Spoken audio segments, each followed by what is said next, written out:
সত্য প্রচারে সোচ্চার।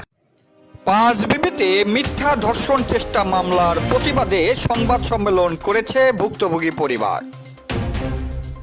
জয়পুরহাটের পাঁচবিবিতে উপজেলার বাগজনা ইউনিয়নের ঘোড়াপা গ্রামের বাসিন্দা আমিনুল ইসলাম সংবাদ সম্মেলন করে প্রতিবেশী মোস্তাফিজুর রহমানের বিরুদ্ধে মিথ্যা ধর্ষণ চেষ্টা মামলা করার অভিযোগ তুলেছেন।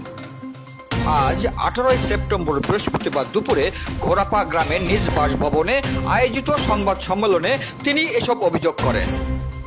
লিখিত বক্তব্যে তিনি বলেন, কিছুদিন আগে মোস্তাফিজুরের বাড়ির সিমেন্টের টিন ভাঙাকে কেন্দ্র করে বিরোধ হয় তাদের মধ্যে।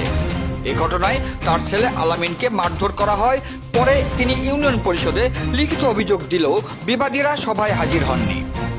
আমিনুল ইসলাম আরও অভিযোগ করে বলেন, এই ঘটনার জের ধরে প্রতিপক্ষ ষড়যন্ত্রমূলকভাবে তার কন্যার মাধ্যমে ধর্ষণ চেষ্টার অভিযোগ এনে জয়পুরহাট নারী ও শিশু নির্যাতন দমন ট্রাইব্যুনালে মামলা দায়ের করেছেন।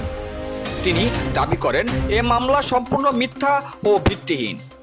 এর আগেও মোস্তাফিজুর স্ত্রী ও কন্যাকে ব্যবহার করে নিরীহ ব্যক্তিদের নারী নির্যাতন মামলায় ফাঁসিয়ে অর্থ আদায় করেছেন। তিনি এ ঘটনার সুষ্ঠু তদন্তর দাবি করছেন এবং সঠিক বিচার আশা করছেন। এ ব্যাপারে মামলার বাদীপক্ষের বক্তব্য নিতে মোস্তাফিজুরের বাড়িতে গেলেও তার দরজা খোলেনি, ফলে বক্তব্য নেওয়া সম্ভব হয়নি।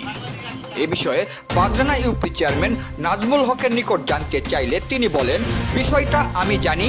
এ ব্যাপারে ছেলেপক্ষ আমার ইউনিয়ন পরিষদে একটা অভিযোগ করেছিল। আমি উভয় পক্ষকে পরিষদে ডেকেছিলাম, কিন্তু মেয়ে পক্ষ না আসায় ঘটনাটা মীমাংসা করা সম্ভব হয়নি। শুনেছি এখন মেয়ে পক্ষ আদালতে গিয়ে মামলা করেছে, তাই নিম্ন আদালতের বিষয়টি দেখার আর কোনো এখতিয়ার নেই। জয়পুরহাট থেকে জেলা প্রতিনিধি মোহাম্মদ দবিরুল ইসলামের report, DD channel news desk. কলার পাতা কাটাকে কেন্দ্র করেই ওই বাবুর বউ বেটি আসে আমার বাড়িতে, ওই বলে যে তোরা কলার পাতা কাটবা যায়, আমার টিন ভাঙিয়েছে আমার ছেলে বলে না টিন ভাঙিনি। তো বারবার ওরা আমার কিন্তু ছাগল টাগলও নেয়, বারবার ওরা বলে যে না তোরাই ভাঙিয়েছিস, তোরাই যাওয়া আসা করিস, ওখানে তোমারই জায়গা কলার গাছ তোরাই ভাঙিয়েছিস। ওরা যে মামলাটা আমার ছেলের বিরুদ্ধে দিছে এটা সম্পূর্ণ মিথ্যা এবং বানোয়াট। আমার ছেলে সেই ধরনের নয়। আর ওর মেয়ে ইতিপূর্বে মেলা কিছু মানুষের সাথে করেছে, এটা জানে মানুষে, অনেক ছেলে পেলে যারা মোবাইল চালায় তারা। হলো যেটা কেস দিছে এটা নয়, এটা হলো পাতা কাটা নিয়ে, টিন ভাঙ্গা নিয়ে। এই টিন ভাঙ্গা ওরাই কয় হলো তোরাই টিন ভাঙিয়েছেন, আর এরা